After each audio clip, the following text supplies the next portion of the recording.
राम राम दोस्तों, जय बाबा नीम करोली महाराज जी की। आशा है कि बाबा नीम करोली जी की अपार कृपा आपके ऊपर भी हो, आपके घर परिवार में भी सभी कुशल मंगल रही है। मैं प्रार्थना करता हूँ बाबा नीम करोली जी से और श्री राम जी से और हनुमान जी से। दोस्तों, आज मैं आपको सुनाता हूँ श्रीमद् वाल्मीकि रामायण अयोध्या कांड का 34वां सर्ग। सभी देवी देवताओं का आह्वान कर लिया है। सभी देवी देवता विराजे हैं, पधारे हैं यहाँ पर इस पाठ को सुनने के लिए। आपके ऊपर भी ये अपार कृपा बरसाए। सभी देवी देवताओं का आशीर्वाद है, आप इसे पूरा सुने और अनंत कृपा प्राप्त करें। जय श्री राम, जय हनुमान जी, जय बाबा नीम करोली महाराज।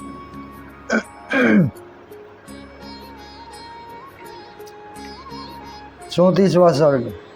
जब कमल नयन श्याम सुंदर उपमार रहित महापुरुष श्री राम ने सूत सुमंत्र से कहा, आप पिताजी को मेरे आगमन की सूचना दे दीजिए। तब श्री राम की प्रेरणा से शीघ्र ही भीतर जाकर सारथी सुमंत्र ने राजा दशरथ को राजा का दर्शन किया और उनकी सारी इंद्रियां संताप से कलुषित हो रही थी। वे लंबी सांस खींच रहे थे। सुमंत्र ने देखा, पृथ्वीपति महाराज दशरथ राहुग्रस्त सूर्य, राख से ढकी हुई आग तथा जल शून्य तालाब के समान श्रीहीन हो रहे थे। उनका चित्त अत्यंत व्याकुल है और वे श्री राम का ही चिंतन कर रहे हैं। तब महाराज सूत महाप्रज्ञ सूत ने महाराज को संबोधित करके हाथ जोड़कर कहा। पहले तो सूत सुमंत्र ने विजय सूचक आशीर्वाद देते हुए महाराज की अभ्युदय कामना की। फिर वह से व्याकुल मंद मधुर वाणी से यह बात कही, पृथ्वीनाथ, आपके पुत्र ने ये सत्य पराक्रमी पुरुष सिंह श्री राम ब्राह्मणों तथा आश्रितों सेवकों को अपना सारा धन देकर द्वार पर खड़े हैं। आपका कल्याण हो। ये अपने लिए सब सुहृदों से मिलकर उनसे विदा लेकर इस समय आपका दर्शन करना चाहते हैं। आज्ञा हो तो यहाँ पर आकर आपका दर्शन करें। राजन, अब ये विशाल वन में चले जाएंगे तथा किरणों से युक्त सूर्य की भांति समस्त राजोचित गुण से संपन्न इन श्री राम को आप भी जी भरकर देख लीजिए। यह सुनकर समुद्र के समान गंभीर तथा आकाश की भांति निर्मल सत्यवादी धर्मात्मा महाराज दशरथ ने उन्हें उत्तर दिया, सुमंत्र, यहाँ जो कुछ भी मेरी स्त्रियां हैं उन सबको बुलाओ। उन सब के साथ मैं श्री राम को देखना चाहता हूँ।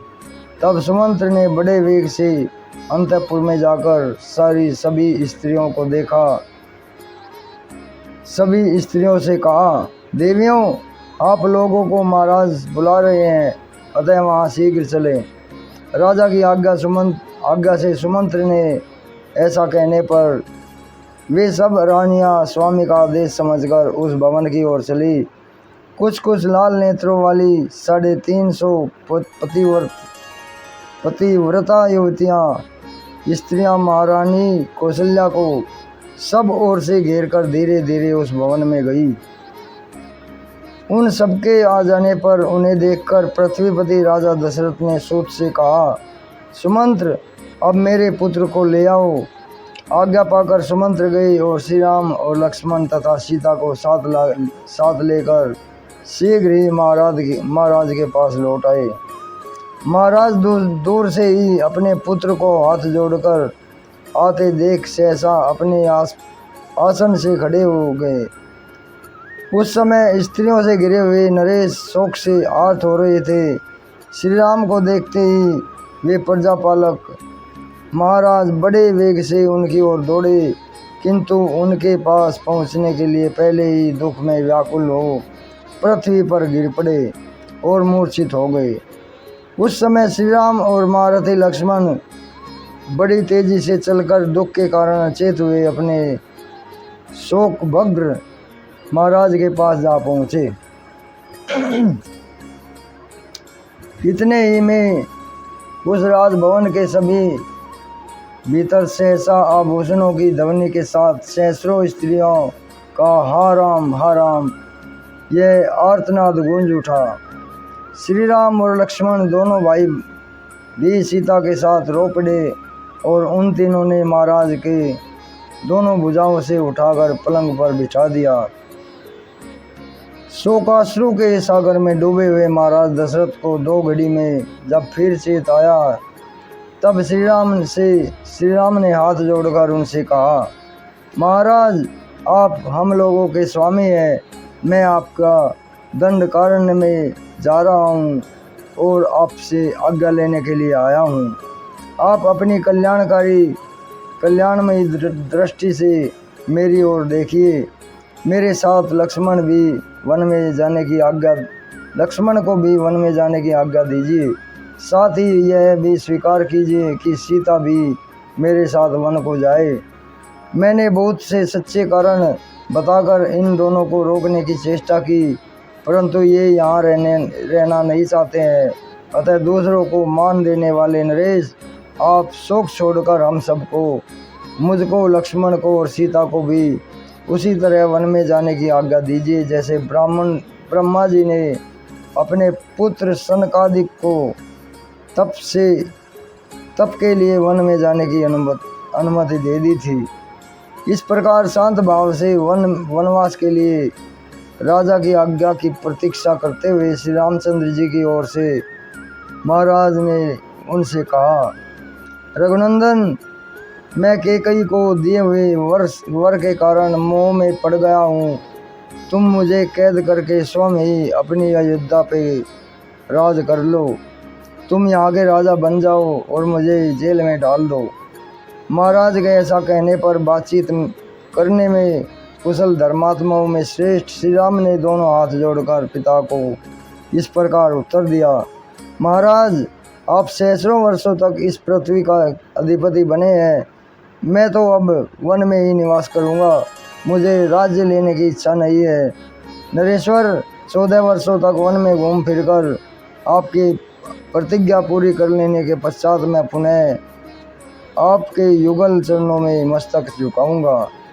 राजा दशरथ एक तो सत्य के बंधन में बंधे हुए थे, दूसरे एकांत में कैकेयी उन्हें श्री राम को वन में तुरंत भेजने के लिए बाध्य कर रही थी। इसी अवस्था में वे आर्त भाव से रोते हुए वहाँ अपने प्रिय पुत्र श्री राम से बोले, तात, तुम कल्याण के लिए, वृद्धि के लिए और फिर लौट आने के लिए शांत भाव से जाओ। तुम्हारा मार्ग विघ्न बाधाओं से रहित और निर्भय हो। हे बेटा रघुनंदन, तुम सत्य स्वरूप और धर्मात्मा हो। तुम्हारे विचारों को पलटना तो असंभव है, परंतु रात भर और रह जाओ। सिर्फ एक रात के लिए सर्वथा अपनी यात्रा को रोक दो। केवल एक दिन भी तो मुझे तुम्हें देखने का सुख उठा लेने दो। अपनी माता को और मुझको भी इस अवस्था में देखकर आज की इस रात में यहीं रह जाओ। मेरे द्वारा संपूर्ण अभिलक्षित वस्तुओं से तृप्त होकर कल प्रातःकाल यहाँ से चले जाना। मेरे प्रिय पुत्र श्री राम, तुम सर्वथा दुष्कर कार्य कर रहे हो। मेरा प्रिय करने के लिए तुमने इस प्रकार का वन का आश्रय लिया है, परंतु बेटा, मैं सत्य की शपथ खाकर कहता हूँ कि यह मुझे प्रिय नहीं है। मुझे तुम्हारा वन में जाना अच्छा नहीं लग रहा। यह मेरी स्त्री कैकेयी राख में छिपी हुई आग के समान भयंकर है। इसने अपने क्रूर अभिप्राय को छिपा रखा था। इसी ने आज मुझे मेरे इस अभिष्ट को संकल्प को विचलित कर दिया। कुलोचित सदाचार का विनाश करने वाली इस कैकेयी ने मुझे वरदान के लिए प्रेरित करके मेरे साथ बहुत बड़ा धोखा किया है। इसके द्वारा जो वचन मुझे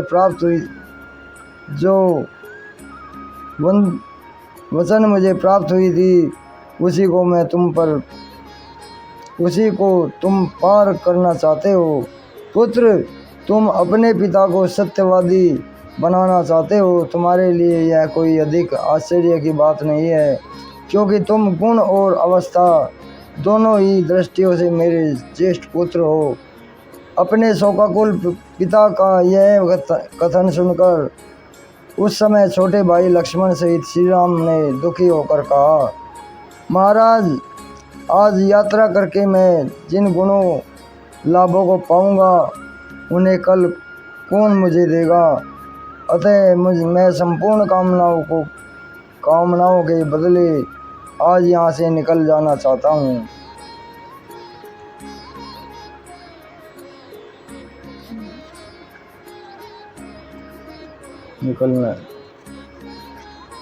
निकल जाना ही अच्छा समझता हूँ और इसी का वर्ण करता हूँ। राष्ट्र और यहाँ के निवासी मनुष्यों सहित धन धान्य से संपन्न यह सारी पृथ्वी मैंने छोड़ दी है। आप इसे भरत को दे दो। मेरा वनवास विषयक निश्चय अब बदल नहीं सकता। वरदायक नरेश, आपने देवासुर संग्राम में कैकेयी को जो वर देने की प्रतिज्ञा की थी उसे पूर्ण रूप से दीजिए और सत्यवादी बनिए। मैं अपनी उस आज्ञा का पालन करता हूँ। 14 वर्षों तक वन में वनचारी प्राणियों के साथ निवास करूँगा और आपके मन में कोई अन्यथा विचार नहीं होना चाहिए। आप यह सारी पृथ्वी भरत को दे दीजिएगा। मैंने अपने मन को सुख देने अथवा स्वजनों का प्रिय करने के लिए राज्य लेने की इच्छा नहीं की थी। आपकी आज्ञा का यथावत रूप से पालन करने के लिए ही मैंने उसे ग्रहण करने की अभिलाषा की थी। आपका दुख दूर हो जाए, आप इस प्रकार आंसू ना बहाएं।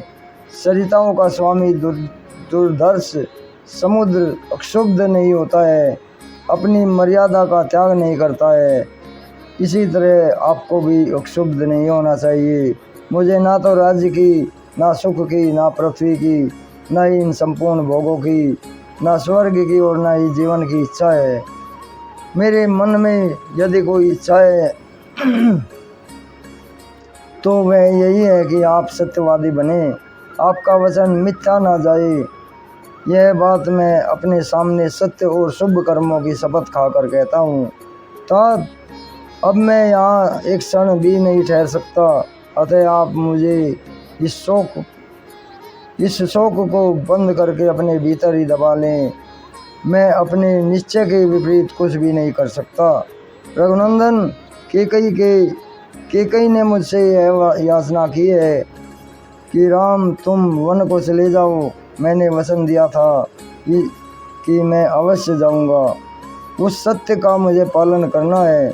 देव, बीच में हमें यह देखने या हमसे मिलने के लिए आप उत्कंठित ना होंगे। शांत स्वभाव वाले, मृगों से भरे हुए और भांति भांति के पक्षियों से कलवरों से गूंजते हुए उस वन में हम लोग बड़े आनंद से रहेंगे।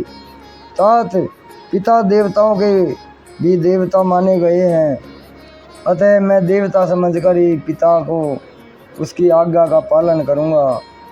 अब यह संताप छोड़िए। 14 वर्ष बीत जाने पर आप फिर मुझे आया हुआ देखेंगे। यहाँ जितने भी लोग आंसू बहा रहे हैं, इन सब का धैर्य बंधाना आपका कर्तव्य है। आप स्वयं ही इतने विकल कैसे हो रहे हैं? यह नगर, यह राज्य और यह सारी पृथ्वी मैंने छोड़ दी। आप इस समय सब कुछ भरत को दे दीजिए। अब मैं आपके आदेश का पालन करता हुआ दीर्घ काल तक वन में निवास करने के लिए यहाँ से यात्रा कर रहा हूँ। मेरी छोड़ी हुई पर्वत खंडों, नगरों और उपवनों सहित सारी पृथ्वी का भरत कल्याणकारिणी मर्यादाओं में स्थित रहकर पालन करें। आपने जो वचन दिया है वह पूर्ण हो। निष्पाप महाराज, सत्य पुरुषों द्वारा अनुमोदित आपकी आज्ञा का पालन करने में मेरा मन जैसा लगता है वैसा ही बड़े बड़े भोगों तथा अपने किसी प्रिय पदार्थ में भी नहीं लगता। अतः मेरे लिए आप मन में जो दुखी हो रहे हैं वे दूर हो जाना चाहिए। निष्पाप नरेश, आज आपको मिथ्यावादी बनाकर मैं अक्षय राजा, सब प्रकार के भोग, वसुधा का आधिपत्य पदार्थों को भी स्वीकार नहीं कर सकता। मेरी एकमात्र इच्छा यही है कि आपकी प्रतिज्ञा सत्य हो। में विचित्र वृक्षों से युक्त वन में प्रवेश करने के लिए बहुत ही उत्कृष्ट चीज़ों मूल और फल फूल का भोजन करना और वहाँ के पर्वतों और नदियों और सरोवरों को देख देख कर सुखी होता रहूँगा। इसलिए आप अपने मन को शांत कीजिए। श्री राम के ऐसा कहने पर पुत्र विछोह में संकट में पड़े हुए राजा दशरथ ने दुख और संताप से पीड़ित हो उन्हें छाती से लगाया और फिर अचेत होकर वे पृथ्वी पर गिर पड़े। उस समय उनका शरीर जड़ की भांति कुछ भी चेष्टा न कर सका।